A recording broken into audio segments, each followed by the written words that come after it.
জাকাত প্রদান করলে সমাজের জন্য যে লাভটা হয়, জাকাত দেওয়ার মাধ্যমে সমাজের মানুষের মাঝে ভ্রাতৃত্বের বন্ধন সৃষ্টি হয়, বিশৃঙ্খলা দূর হয়, বৈষম্য দূর হয়, সমাজের মধ্যে শান্তি শৃঙ্খলা ফিরিয়ে আসে।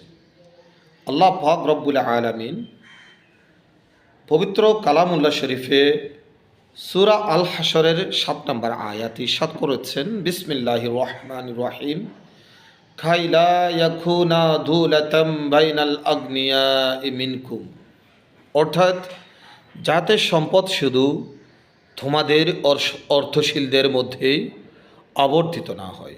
সুতরাং সমাজে জাকাত ব্যবস্থা চালু করে অর্থনৈতিকভাবে সবাইকে স্বাবলম্বী করে গড়ে তোলাই জাকাত ব্যবস্থার অন্যতম উদ্দেশ্য।